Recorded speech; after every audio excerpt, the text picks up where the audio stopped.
A'udzubillahiminasyaitonirrajim. Bismillahirrahmanirrahim.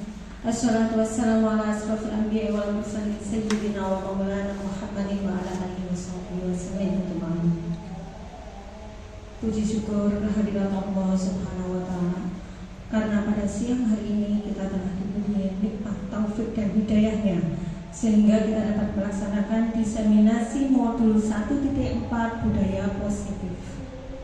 Salam salam tetap tercurahkan kepada junjungan kita Nabi Agung Muhammad Sallallahu Alaihi Wasallam, karena beliaulah yang telah membimbing kita dari zaman kegelapan menuju zaman yang terang benderang dan membawa ajaran agama Islam. Baiklah Bapak Ibu guru SDN Jalan Kerja 2, selama 1 jam ke depan, saya akan membagikan praktik baik yang saya peroleh dari calon guru penggerak, yakni diseminasi modul 1.4 tentang budaya positif. Bersama saya Zahratus Sania, CGP Angkatan 9 Kabupaten Jombang. Baiklah, sebelum kita masuk ke materi, ini ada sulap matematika Bapak Ibu. Sulap matematika ini bawa bolpen semuanya? Bawa.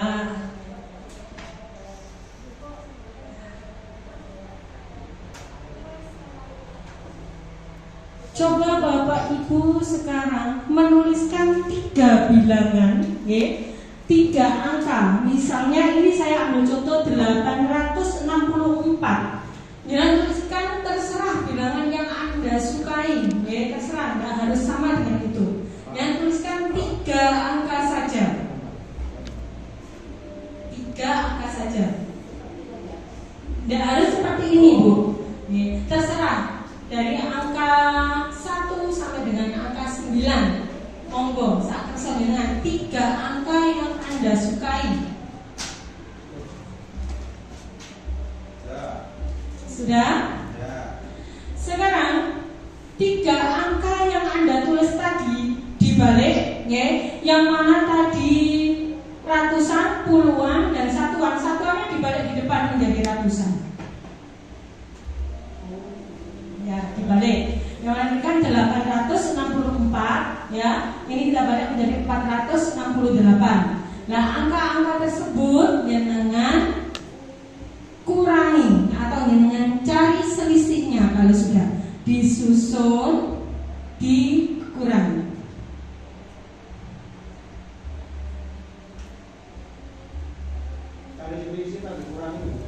Selisih sama dikurangi sama.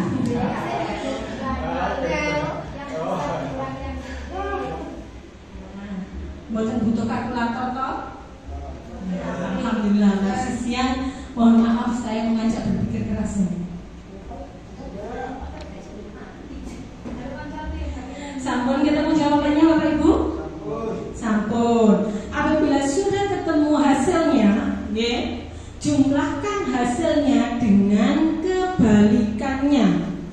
Misalkan hasilnya tadi 396, yang tambahkan lagi, tapi dengan angka yang dibalik 693. Ya, pokoknya jenengan jumlahkan dulu.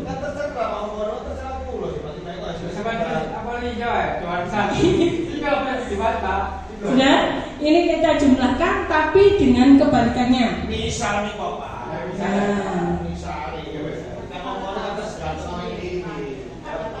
Sampun. Murid kula satu ini paungi terdahulu sih kita tahu. Nah, nggih, paungi ranking 1 terus niki. Bolane wong jero iku ora jawabane. Bagaimana? Sudah? Sudah. Saya coba sekarang Bu Eva pinten hasilnya? 1089. Ada yang sama jawabannya? Angkat tangan. Ada yang sama? Pak Hadi? Mboten sami. Berarti salah ini jawabannya. Makane mari disi. 1089 betul ya.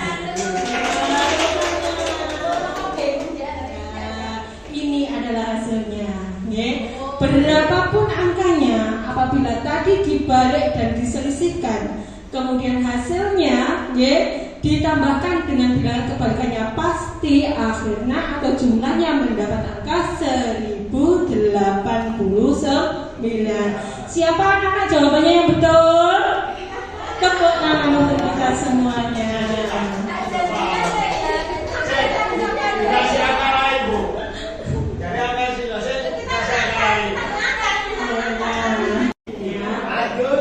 Kita kembali ke laptop. Baiklah Bapak Ibu guru di sini semuanya, apapun dari tadi dari matematika tadi yang kita kerjakan, apapun jalannya, apapun caranya, itu sama dengan kita sebagai guru. Bagaimanapun cara kita mengajar anak-anak, dengan cara apa, dengan cara media apa, meskipun berbeda-beda, tetapi tujuan kita adalah satu. Tujuan kita untuk apa? Tujuan kita untuk apa?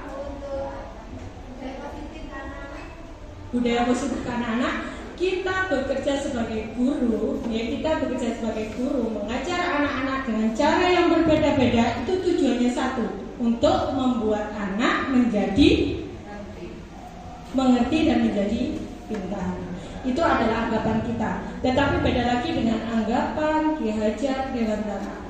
Nah, tujuan pendidikan menurut Ki Hajar Dewantara adalah menuntun segala kodrat yang ada pada anak agar mereka dapat mencapai keselamatan, kebahagiaan yang setinggi-tingginya, baik sebagai manusia maupun sebagai anggota masyarakat. Ingat ya, di sini peran kita sebagai guru, kita garis bawahi adalah menuntun anak-anak, bukan memberikan pembelajaran yang menurut kita benar tetapi tidak sesuai dengan kodrat anak.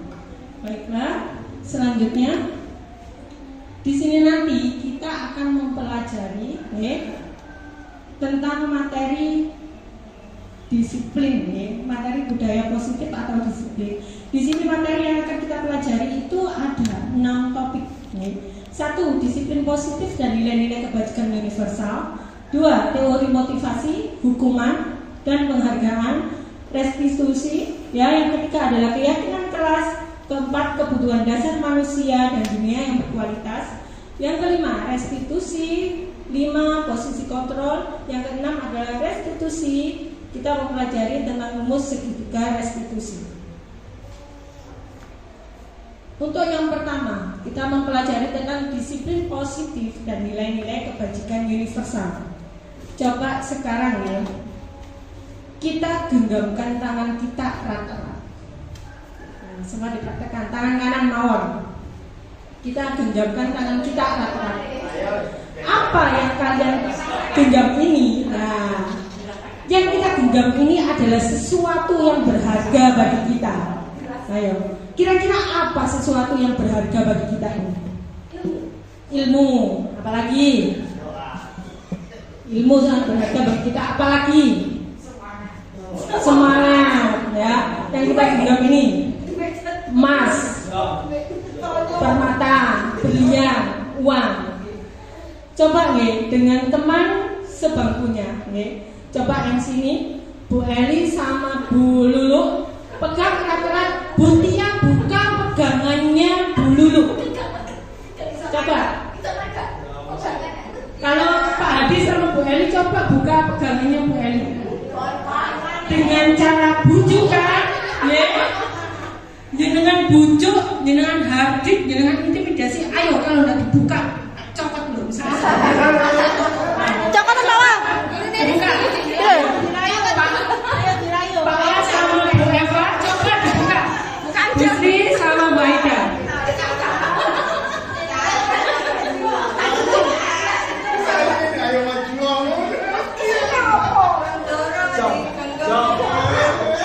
Bagaimana Bu? Bu Tia bisa buka pegangannya Bu Lulu? Tidak berhasil. Bu Sri, coba Mbak Ida dibuka pegangannya Bu Sri dibuka. Tangannya. Bagaimanapun cara membujuk, cara merayunya Bu Sri itu adalah dipegang erat. Karena itu adalah sesuatu hal yang berharga. Bagaimanapun coba untuk membukanya pasti beliau tidak akan mau. Okay. Begitu juga dengan anak-anak. Nomor 1, menurut Anda apakah sesuatu yang berharga bagi kehidupan Anda? Nah, itu dengan genggaman tadi erat-erat. Dan yang kedua, jawaban kita terhadap pertanyaan yang pertama dan yang kedua bervariasi. Tetapi untuk jawaban yang ketiga adalah sama, dirinya sendiri. Tentu kita sendiri yang memegang kontrol atas kepala tangan kita. Apakah kita membuka atau menutup kepala tangan kita, atau tergantung pada diri kita masing-masing sesuai dengan kebutuhan dasar kita saat ini. Begitu juga dengan cara mendidik anak-anak. Ya, dengan cara mendidik anak-anak, kalau tidak ditumbuhkan kesadaran dari dalam diri anak sendiri, mustahil kita berubah untuk menjadikannya menjadi lebih baik. Perubahan paradigma belajar, menurut William Glasser itu ada berapa? Yang pertama adalah ilusi. Ilusi itu apa, Bapak Ibu? Ilusi itu apa? Khayalan, hal yang tidak nyata, itu adalah disebut ilusi. Kita berilusi bahwa guru bisa mengontrol murid. Dan yang kedua adalah ilusi bahwa semua penguatan positif, efektif dan bermanfaat. Yang ketiga itu kita berilusi bahwa kritik yang membuat orang bersalah dapat menguatkan karakter. Yang keempat, kita berilusi juga bahwa orang dewasa memiliki hak untuk memaksa. Itu adalah ilusi kita. Bagaimana dengan realisasinya? Yang pertama ilusi bahwa kritik dapat membuat orang merasa bersalah dan dapat menguatkan karakter. Ini salah, karena apa? Menggunakan kritik dan rasa bersalah untuk mengontrol murid menuju pada identitas yang gagal. Kadang-kala sulit bagi guru untuk mengidentifikasi bahwa mereka sedang melakukan perilaku ini. Karena seringkali guru cukup menggunakan suara halus untuk menyampaikan pesan negatif. Tetapi untuk menyampaikan pesan negatif kepada anak itu akan membuatnya trauma menjadi lebih, itu akan menghilangkan rasa percaya diri anak, itu akan hilang. Anaknya akan menjadi rendah diri. Dan yang kedua, kita berilusi bahwa orang dewasa memiliki hak untuk memaksa. Ini salah besar. Karena apa? Karena banyak orang dewasa yang percaya bahwa mereka memiliki tanggung jawab untuk membuat murid-murid berbuat hal-hal tertentu. Pada saat itu pula orang dewasa akan menyadari bahwa perilaku memaksa tidak akan efektif untuk jangka waktu yang panjang dan sebuah hubungan permusuhan akan terbentuk.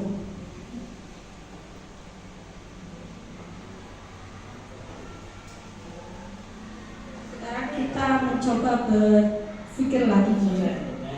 Apabila di sekolah Anda tidak ada aturan yang memberikan surat teguran bagi guru yang sering datang terlambat, atau tidak ada atasan yang memberikan penghargaan menjadi guru terbaik karena sering tepat waktu, jadi tidak ada hukuman, tidak ada penghargaan, apakah Anda akan datang tepat waktu untuk mengajar murid-murid Anda?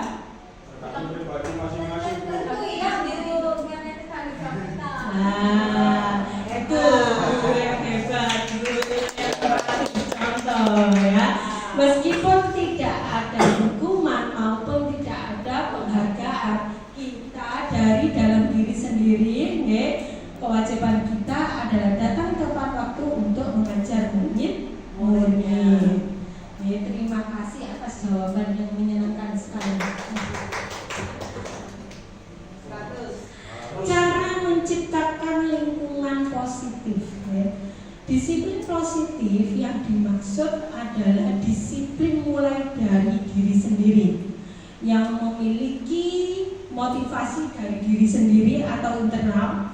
Jika kita tidak memiliki motivasi internal, maka kita memerlukan pihak lain untuk mendisiplinkan kita atau motivasi eksternal yang berasal dari luar. Kenapa? Guru tadi, kalau gurunya sadar, mungkin kepala sekolah atau yang lain tidak akan menegur, tidak akan memberi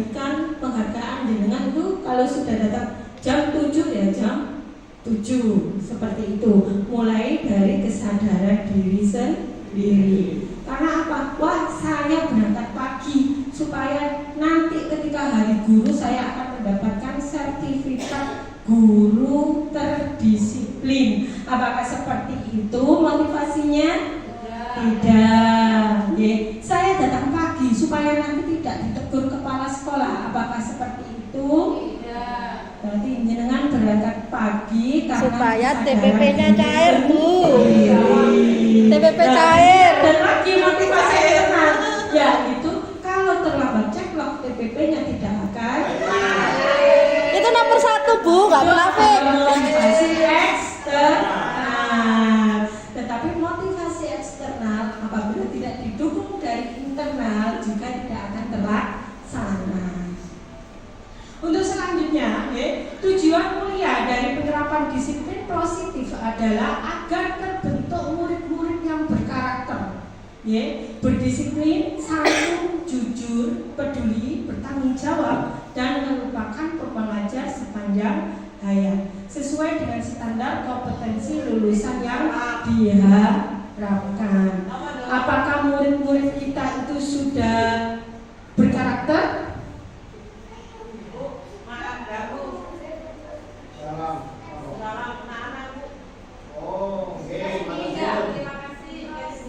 Terima kasih Mbak. Terima kasih. Baiklah, untuk membentuk guru yang berkarakter, disiplin, jujur, bertanggung jawab, ini adalah pengalaman dari nilai kebajikan universal. Dalam nilai-nilai kebajikan universal ini ada tanggung jawab, integritas, dan komitmen. Yang mana nilai-nilai universal ini sudah tertuang dalam kurikulum Merdeka. Alhamdulillah ya, SD kita sudah melaksanakan kurikulum Merdeka meskipun masih di nomor 2. Kita melakukan kurikulum Merdeka dalam bertahap. Yang mana kelas 1, 2 kurikulum Merdeka, kelas 3 masih K13, kelas 4 dan 5 sudah Bunga, dan kelas 6 masih K13. Nah, pada kurikulum Merdeka kita tahu yang mana ada 6 dimensi yang mengusung kebijakan universal. Tahu nggih 6 dimensi yang ada di kurikulum Merdeka? Napa mawon Bapak Ibu? Bertakwa kepada Tuhan yang Maha Esa. Yang selanjutnya adalah berkebinekaan global. Yang ketiga adalah gotong royong. Keempat adalah kreatif. Yang kelima adalah bernada kritis. Yang keenam adalah mandiri. Yang tahu lagunya? Belajar Pancasila, beriman dan bertakwa.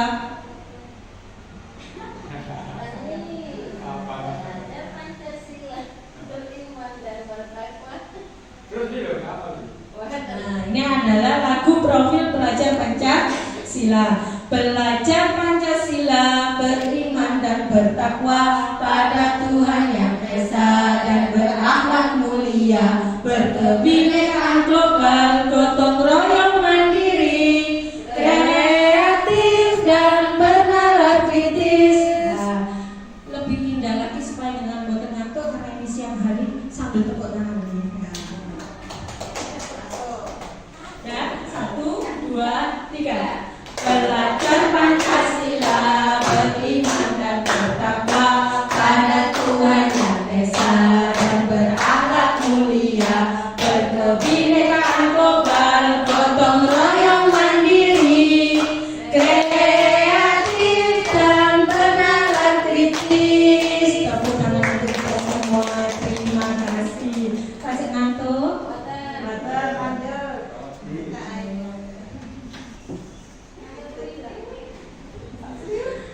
Baiklah ya, dimensi dalam profil pelajar Pancasila itu tadi ya, menurut Gary Gosen dalam bukunya Instruction School Discipline ada 3 motivasi perilaku manusia. Yang pertama ya, motivasi perilaku manusia ini untuk menghindari ketidaknyamanan atau hukuman. Apakah betul? Nah, mereka berubah karena mereka takut dihukum. Nah, eksternal karena berasal dari luar. Yang kedua, untuk mendapatkan imbalan atau penghargaan dari orang lain. Kita mau merubah perilaku kita supaya kita mendapatkan hadiah, supaya kita mendapatkan pujian, atau supaya kita mendapatkan penghargaan. Ya, itu termasuk motivasi apa Bapak Ibu? Eksternal juga. Dan yang ketiga, untuk menjadi orang yang mereka inginkan, ya, dan menghargai diri sendiri dengan nilai-nilai yang mereka percaya. Apakah ini motivasi eksternal? Tidak, itu adalah motivasi internal. Dalam motivasi perilaku manusia, ya, kita mengenal apa itu hukuman, apa itu konsekuensi, dan apa itu restitusi. Di sini apakah yang sudah paham tentang hukuman itu apa? Monggo sekarang jawab, hukuman itu apa? Biasanya kita sering ada anak melanggar aturan, lalu kita hukum. Jadi hukuman itu apa? Apa yang membedakan antara hukuman, konsekuensi, dan restitusi? Monggo silakan, siapa yang bisa jawab?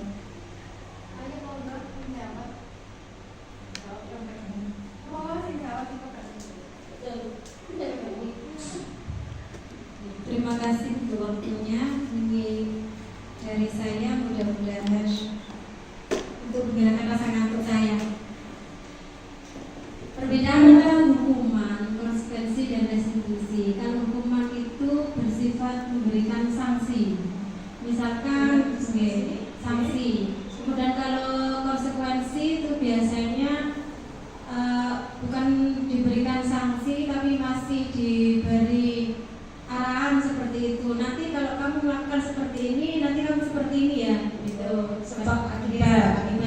Kalau restitusi, untuk yang restitusi yang lain yang jawab. Ayo, yang restitusi, monggo yang urun suara. Monggo dikeluarkan suara merdunya. Bu Sri, apa? Bapak restitusi. Ini yang sudah pakai siapa?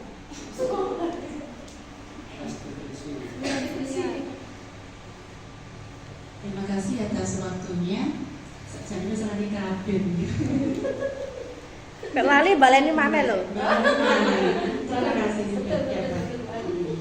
Sedikit mengingat sedikit tentang restitusi. Restitusi itu seperti kita membagi mengatur, memanage bagaimana mereka yang bisa menciptakan kondisi mereka, mengkondisikan berkarakter positif. Setelah membuat kesalahan, kita validasi dulu, kita berikan hukuman atau konsekuensinya, kita lakukan pendekatan terlebih dahulu, kita ajak berkomunikasi tentang permasalahan yang sedang dihadapi. Kita tidak semata-mata mencari kesalahan mereka, namun kita hanya membantu mereka untuk menyelesaikan permasalahan yang dihadapi. Mungkin karena dia tidak terlambat, kenapa, kita validasi permasalahannya. Setelah itu terima kasih.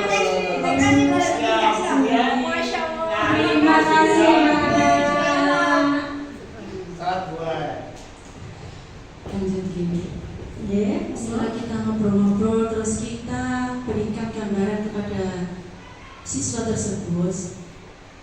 Siswa tersebut ingin yang bagaimana, ingin menjadi apa, ingin menjadi siswa yang bagaimana, anak bagaimana. Mereka nanti pasti bercerita, saya ingin jadi si anak yang soleh atau bagaimana, nanti dia cerita.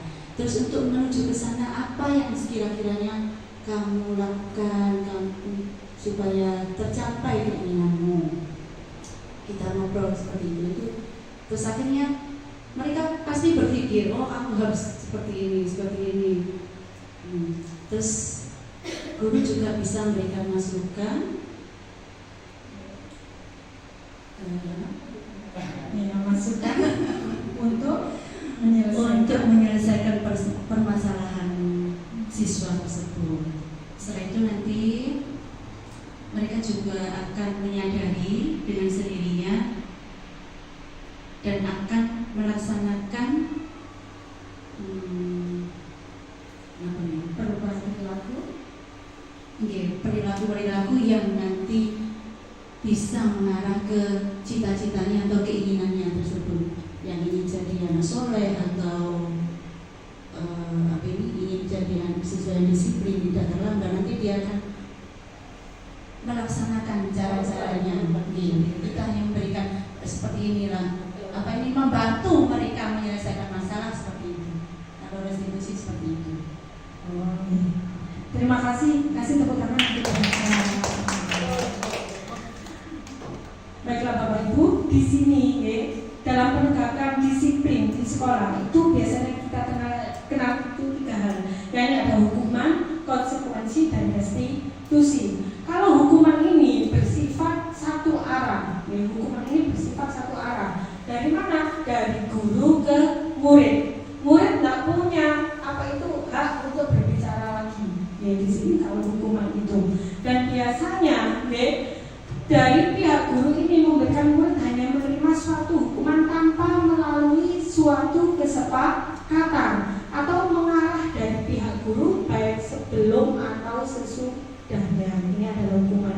Yang kedua, konsekuensi. Ya, betul kata Bu Ali tadi, konsekuensi itu adalah sebab akibat. Sudah terencana atau sudah disepakati, sudah dibahas dan disetujui oleh guru dan murid. Sedangkan restitusi itu adalah proses menciptakan kondisi bagi murid untuk memperbaiki kesalahan mereka sendiri, sehingga mereka bisa kembali kepada kelompok mereka dengan karakter yang lebih kuat untuk tidak membuat kesalahan lagi. Berikut adalah contoh-contoh sanksi-sanksi yang ada di sekolah. Yang pertama, tindakan guru ketika memerintah muridnya untuk mencatat 100 kali dalam buku kalimat, saya tidak akan terlambat lagi, tulis 100 kali, karena datang terlambat ke sekolah. Apakah ini termasuk hukuman atau konsekuensi? Hukuman. Yang kedua, lari mengelilingi lapangan basket 2 kali karena terlambat hadir di sekolah, termasuk apa ini? Hukuman juga. Yang ketiga, murid diminta untuk push up 15 kali karena tidak menggunakan masker ke sekolah. Biasa ibu olahraga ini. Boten tahu. Apakah ini hukuman atau konsekuensi? Hukuman. Menggantikan kertas tugas teman yang telah dicoret-coret, konsekuensi. Yang kelima, ada kasus membersihkan tumpahan air di meja tulis karena tersenggol pada saat belajar. Ini termasuk apa? Konsekuensi. Yang keenam, meminta murid tidak mengenakan sepatu selama seharian di sekolah karena tidak mengenakan sepatu hitam. Hukuman. Yang ketujuh, lari mengelilingi lapangan basket 2 kali karena terlambat 10 menit untuk pelajaran PJOK. Guru olahraga. Iya, lagi bisa golek kesalahan. Hukuman. Nanti masuk kamu untuk guru olahraga. Kita cek jawabannya. Ternyata sudah 100 nilainya Bapak Ibu guru semua. Tepuk tangan. Tanpa harus dipelajari materi penggerak yang jelas, sudah tahu mana yang masuk hukuman dan mana yang masuk konsekuensi. Jawaban Anda semuanya dari nomor 1 sampai nomor 7 betul semuanya. Alhamdulillah. Luar biasa. Baiklah, tadi kita sudah mempelajari tentang hukuman dan konsekuensi. Tetapi sering kita tidak sadari bahwa dihukum oleh penghargaan. Apa itu sih dihukum oleh penghargaan? Misal cerita seperti ini, paling pintar dalam mengerjakan soal, nilai-nilainya bagus-bagus sekali, dan anak tersebut mendapat ranking 1. Kemudian anak tersebut ini mendapat penghargaan. Kira-kira anak bagaimana perasaannya? Mau bahagia? Senang. Setelah senang? Senang, bahagia, percaya diri, ceria, bersemangat. Tetapi ketika ada anak yang tidak mendapatkan ranking, bagaimana perasaannya? Sedih melihat temannya ranking 1, mendapat penghargaan, mendapat hadiah, yang tidak dapat ranking itu sedih. Terus bagaimana perasaan yang tidak dapat ranking ini? Kira-kira bagaimana dulu? Kecewa, marah, minder. Nah, itu adalah ilusi kita. Itu adalah ilusi kita. Padahal yang dapat penghargaan ranking 1 tadi, apakah di dalam hatinya tidak tertekan? Tertekan juga ibu-ibu. Karena apa? Sekarang saya dapat ranking 1, berarti saya harus belajar lagi, lebih giat lagi supaya nanti di kelas 2 saya masih mendapat penghargaan ranking 1 lagi.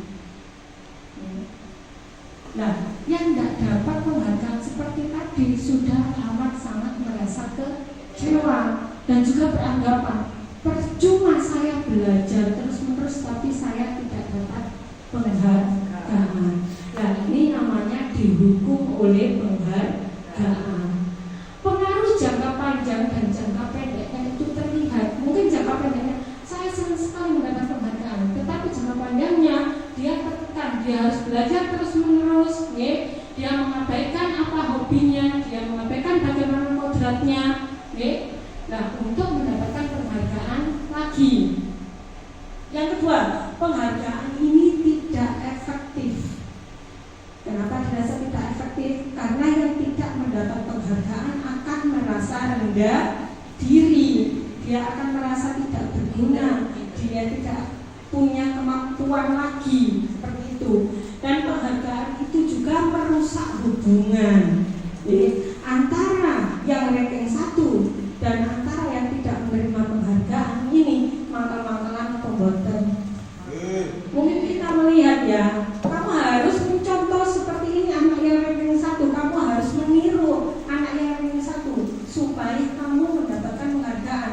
Dalam kata lain itu membanding-bandingkan kemampuannya dan kemampuan temannya. Nah, terus hubungannya sama temannya ini bagaimana? Akan menjadi tidak baik. Penghargaan mengurangi ketepatan, itu juga terlihat. Karena apa? Karena menimbulkan tekanan. Yang kelima, penghargaan itu menurunkan kualitas. Banyak yang kita jumpai, untuk mendapatkan nilai ulangan yang baik, kadang anak itu menghalalkan segala macam cara. Proses di sini diabaikan asalkan anak tersebut mendapatkan nilai yang baik di rapor, itu tujuannya. Untuk yang keenam, penghargaan mematikan kreativitas. Kenapa bisa mematikan kreativitas? Karena anak biasanya yang ranking 1 itu lebih cenderung, lebih suka menyelesaikan soal daripada bersosialisasi dengan temannya. Dia lebih suka mendapatkan nilai bagus tetapi mengabaikan proses. Padahal yang dibutuhkan oleh anak-anak kita adalah proses pembelajaran daripada nilai pembelajaran.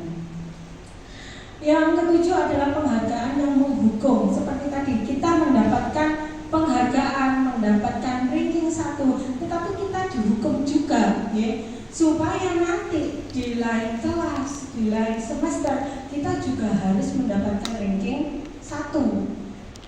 Kita mempertahankan tersebut itu secara mati-matian. Itu menimbulkan tekanan kepada anak. Dan yang kedelapan adalah motivasi dari dalam diri yang kita tersebut tadi, motivasi intrinsik. Nah, kita masuk sekarang ke materi selanjutnya, yakni keyakinan kelas. Apakah Bapak Ibu guru di sini sudah pernah mempraktekkan keyakinan kelas?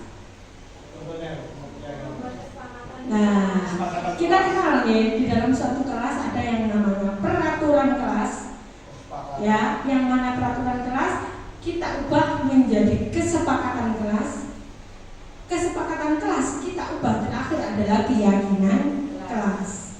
Untuk Bapak Ibu supaya lebih paham tentang keyakinan kelas, monggo kira-kira ya, di sini ada sticky note ya, nanti ditulis Bapak Ibu satu peraturan yang ketika pembelajaran yang ingin Bapak Ibu terapkan di anak-anak. Monggo bagi satu-satu. Satu-satu ditulis satu-satu. Tulis satu-satu. Kira-kira peraturan seperti apa yang biasanya dilaksanakan di sekolah ya, ketika pembelajaran?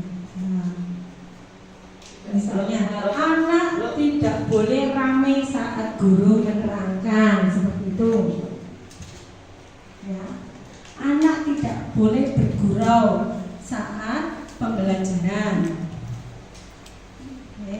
Ketika ada teman berpendapat, yang lain harus mendengarkan ya. Itu seperti itu juga boleh. Tidak boleh datang terlambat ke sekolah, itu juga boleh. Sampun, monggo ditempel di sini Bu Eli. Sudah, satu saja.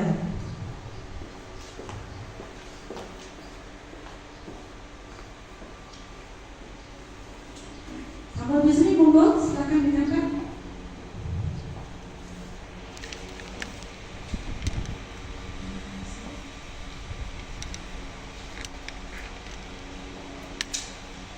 Baiklah, monggo Bu Eva ditempelkan di sini. Anak-anak tidak boleh berbicara saat mengerjakan soal. Dilarang berlari-larian di dalam kelas.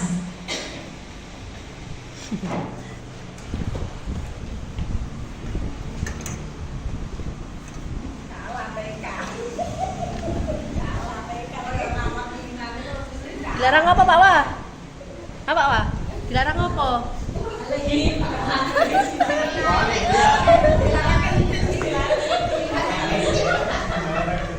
Dilarang ketinggal kelas.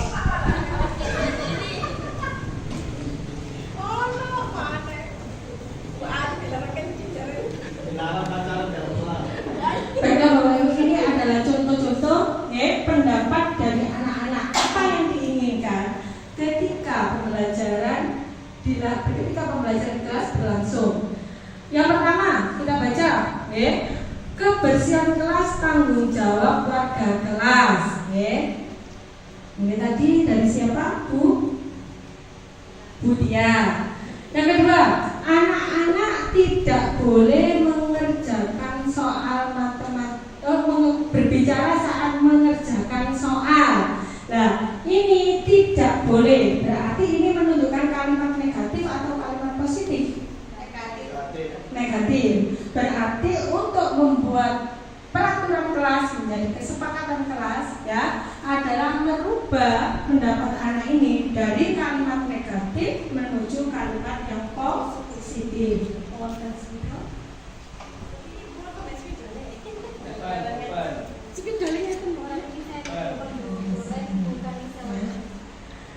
Jadi kita mengubah peraturan-peraturan yang sudah kita tulis ini menjadi kalimat yang positif. Tadi anak tidak boleh, ini ada kata-kata tidak boleh berbicara. Berarti kita merubah kalimat negatif ini menjadi kalimat positif menjadi bagaimana?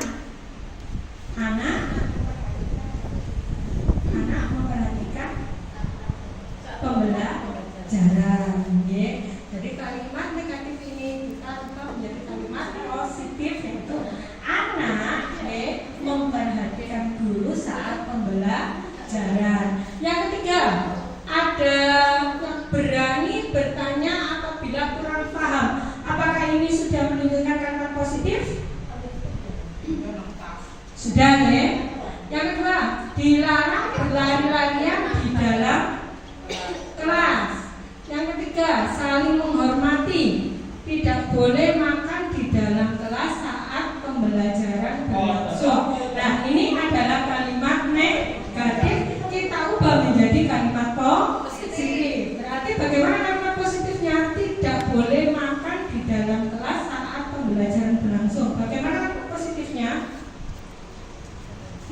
ketika waktu istirahat.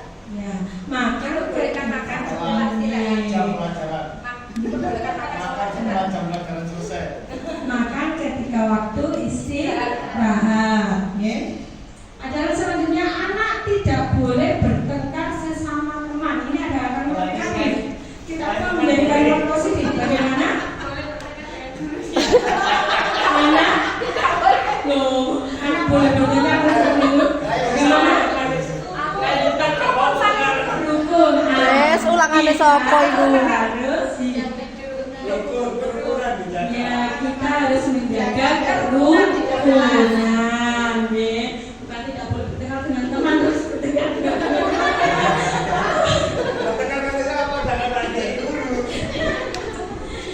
Yang terakhir, dilarang makan waktu pelajaran berbahasa Inggris. Tadi sudah ya, sama ya. Kemudian kalimat-kalimat positif ini, ya, kita ubah menjadi keyakinan kelas. Nah, keyakinan kelas ini kita tulis, kemudian kita tempelkan, ya, di kelas menjadi keyakinan kelas yang sudah kita kesepakati. Kemarin anak-anak kelas 4 sudah mempraktekannya. Nah, sekarang giliran Bapak Ibu guru di kelas masing-masing untuk membuat keyakinan kelas sendiri-sendiri. Kalau anak dilibatkan dalam pembuatan peraturan, maka anak akan lebih mentaati peraturan. Ya, keyakinan atau nilai-nilai kebajikan universal yang disepakati secara tersirat dan tersurat. Ya. Keyakinan kelas disusun dengan curah pendapat tentang peraturan yang perlu disepakati di kelas. Ya. Nah, selanjutnya kita masuk ke materi kebutuhan dasar manusia. Ya. Kebutuhan dasar manusia yang kita kenal itu biasanya apa, Pak Wan? Sandang, pangan, papan. Ya. Sandang, pangan, papan itu adalah kebutuhan pokok. Ya, kebutuhan pokok. Tetapi kebutuhan dasar manusia sebagai pembelajar adalah satu, kebutuhan bertahan hidup atau survival, ya. Yang kedua, kasih sayang dan rasa ingin diterima, kebutuhan untuk diterima orang lain. Yang ketiga itu kebutuhan akan kekuasaan, ya. Yang keempat, kebutuhan akan kebebasan. Yang kelima, kebutuhan akan kesenangan. Nah, apabila kebutuhan dasar manusia ini satu saja ada yang kurang, maka kebanyakan manusia tersebut akan melakukan pelanggaran. Coba sekarang, ya, jenengan jawab pertanyaan-pertanyaan ini. Yang pertama, siapakah orang-orang yang paling penting dalam hidup Anda? Pak Hadi, siapa Pak Hadi orang yang paling penting dalam hidup Anda? Orang tua, ya. Untuk yang kedua, nilai-nilai kebajikan apa yang terpenting dalam hidup Anda? Dulu penting dalam hidup Anda. Kira-kira apa nilai kebajikan yang harus ada di dalam diri saya itu apa?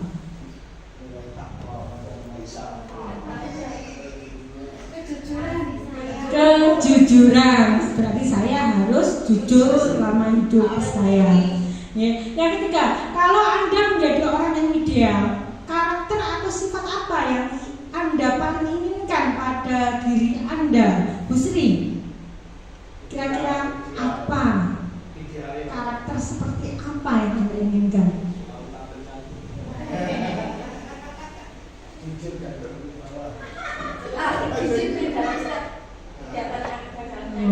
Disiplin. Hebat sekali Bu Sri. Disiplin, ya.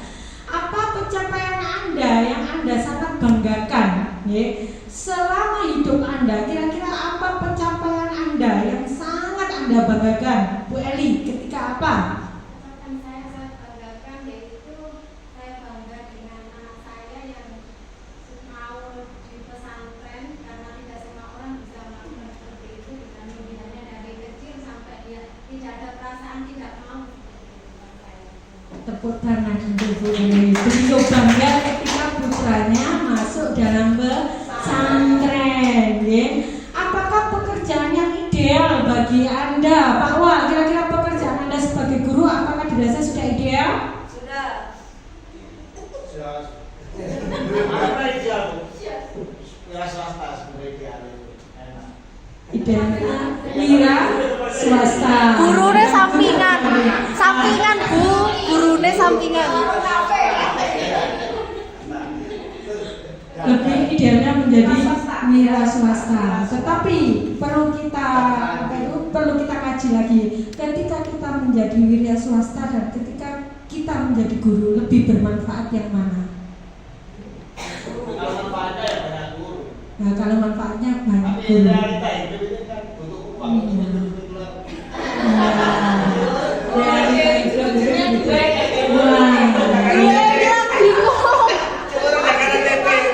Dua hilang bingung. Memang hidup itu pilihan. Ketika kita menentukan pilihan tersebut, kita harus berani menerima konsekuensinya. Ya. Ketika kita memilih diri kita menjadi guru, berarti kita harus siap dengan hidup resikonya dengan segala keterbatasannya. Tetapi kita yakin bahwa ilmu-ilmu yang kita berikan kepada anak-anak kita, nantinya ilmu tersebut itu akan bermanfaat.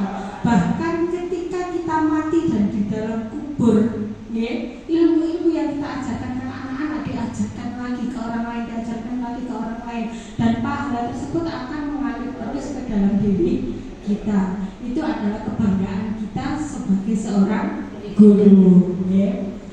Selanjutnya, ceritakan bagian perjalanan hidup Anda di mana Anda merasa itulah titik puncak sukses hidup Anda. Dari tadi yang pendoyan itu ada.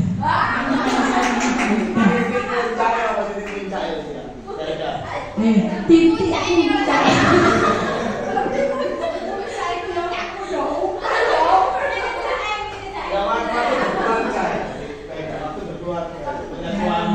Ketika apa Bu Aida merasa itu adalah di titik puncak hidup Anda? Ketika apa? Monggo minyak aja.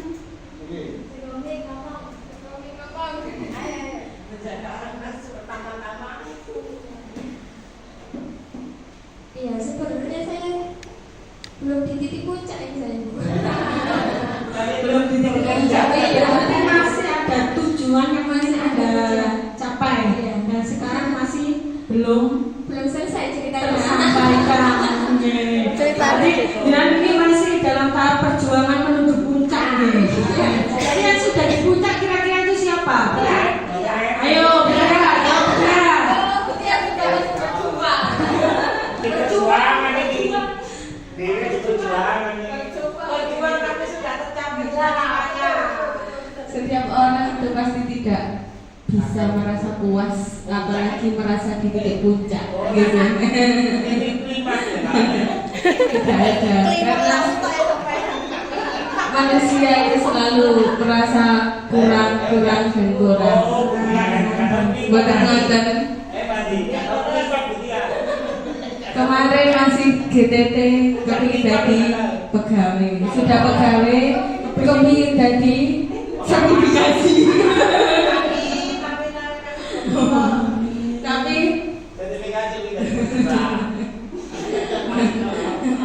Tapi pasti yang sangat membanggakan, mungkin yang sangat bersyukur itu bisa menjadi guru, menjadi pendidik dan bisa bermanfaat untuk orang lain. Jadi titik puncak sebagai manusia versi Budia adalah menjadi seorang guru, baik itu GTT maupun P3K tetap menjadi seorang guru. Untuk pertanyaan yang terakhir, apa yang paling bermakna dalam hidup Anda? Ini Pak Hadi bisa jawab. Apa Pak Hadi yang paling bermakna dalam hidup Anda?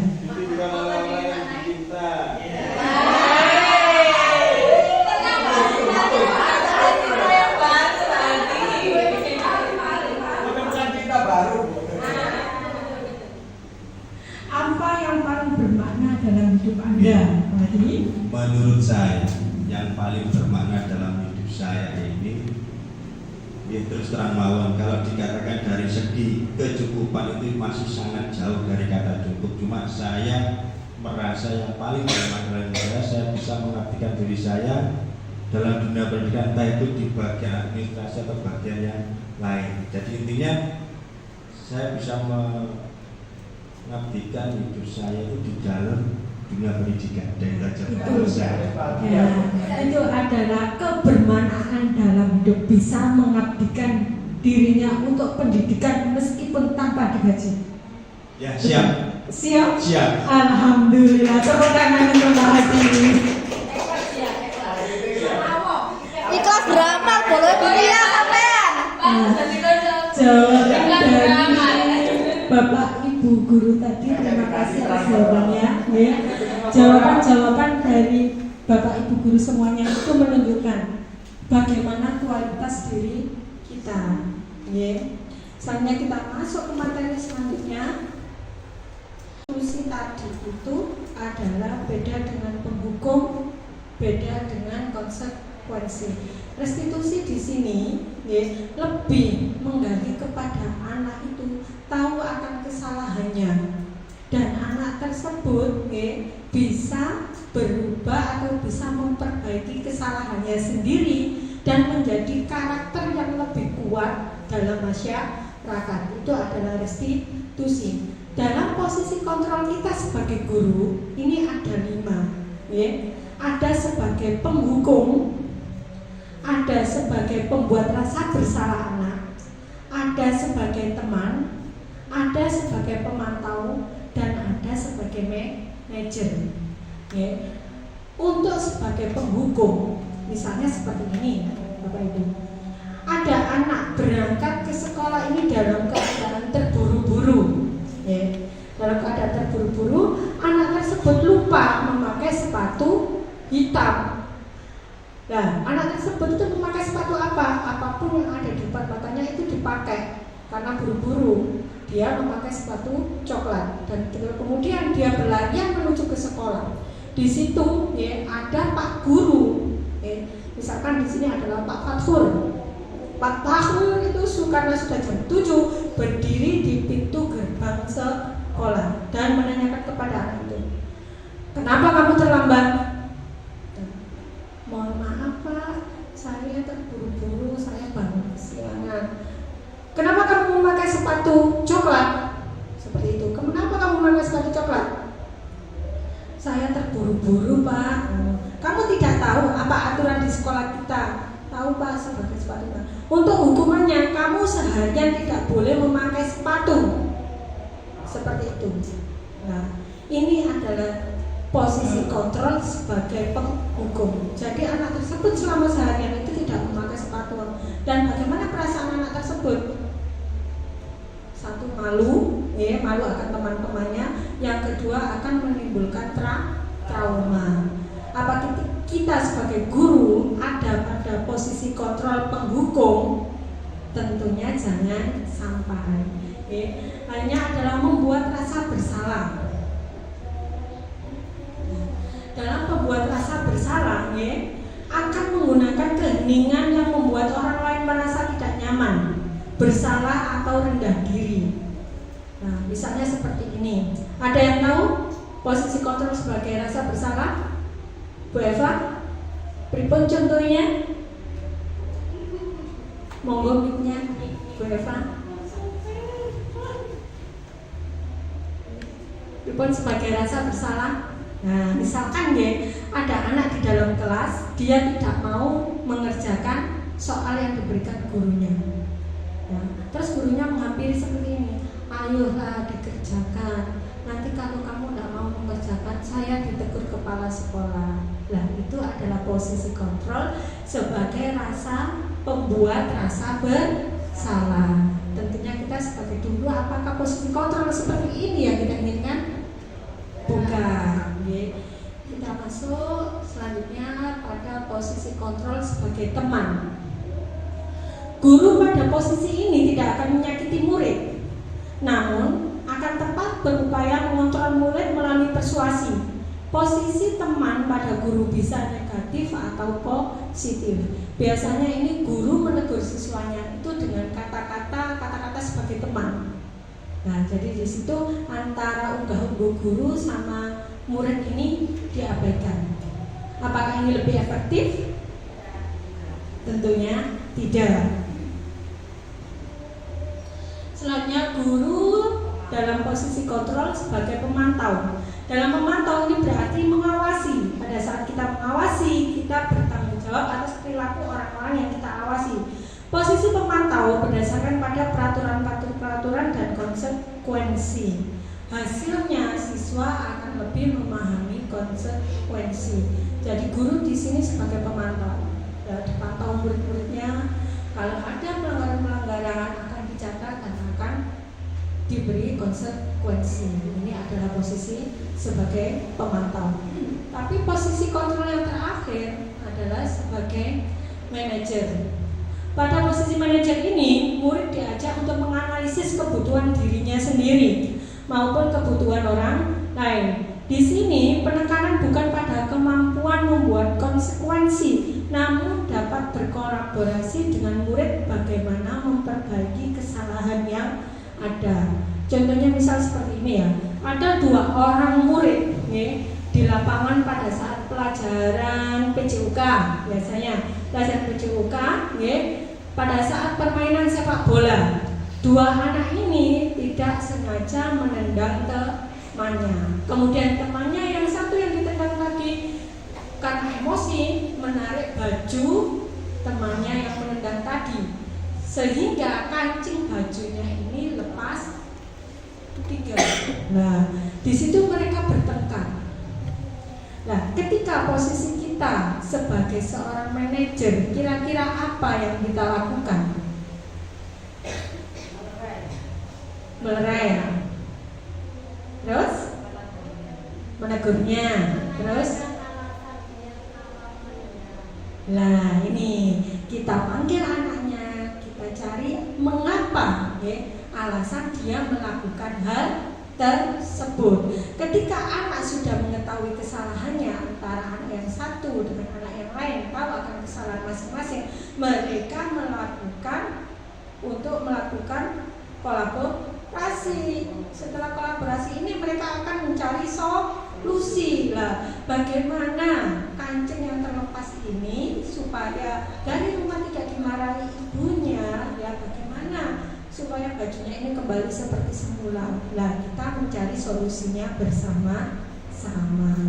Nah, bagaimana caranya posisi kontrol sebagai manajer ini? Tentunya yang kita terapkan adalah segitiga restitusi. Pada segitiga restitusi ini, pertama yang kita lakukan adalah menstabilkan identitas, yang kedua adalah validasi tindakan yang salah, dan yang ketiga adalah menyamakan keyakinan.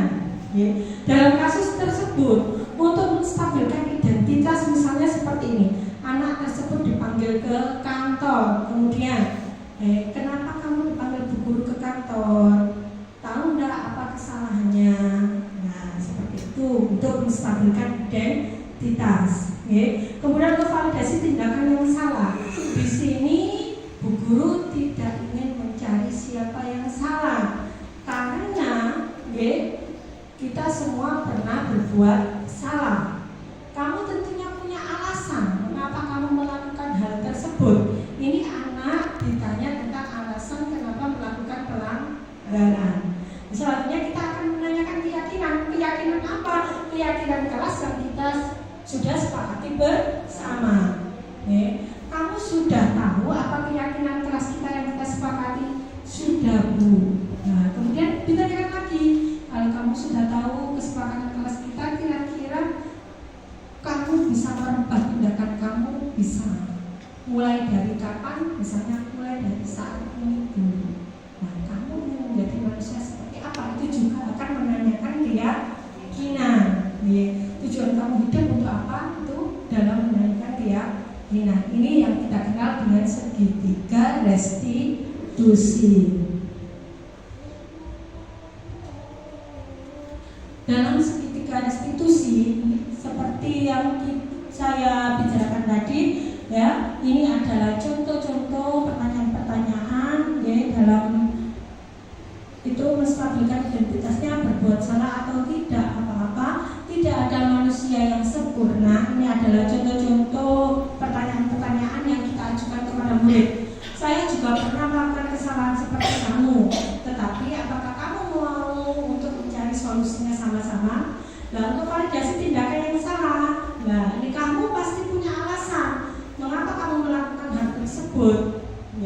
Ini bisa untuk menangani kasusnya seperti NASA kemarin. Nah, kita juga bisa menerapkan segitiga restitusi. Kenapa NASA mengambil uang temannya? Pasti NASA itu punya alasan kenapa NASA itu melakukan hal pelanggaran tersebut. Kamu patut bangga pada dirimu sendiri karena kamu telah melindungi sesuatu yang penting menurutmu. Nah, itu adalah validasi tindakan yang salah. Untuk menanyakan keyakinan yang kita telah sepakati pada keyakinan kelas, apa nilai-nilai umum yang telah kita sepakati seperti tadi kesepakatan kelas, dan apa bayangan kita tentang kelas yang ideal itu seperti apa? Kamu mau jadi orang yang seperti apa? Ini adalah menanyakan keyakinan. Baiklah Bapak Ibu, di sini sudah merasa capek. Coba untuk menambah semangat kita. Mana semangatmu? Ini semangatku. Mana semangatmu? Ini semangatku. Siapa kita? SDN 72 hebat, cerdas, berprestasi. Terima kasih. Baiklah, Bapak Ibu semuanya, di sini kita akan melakukan refleksi.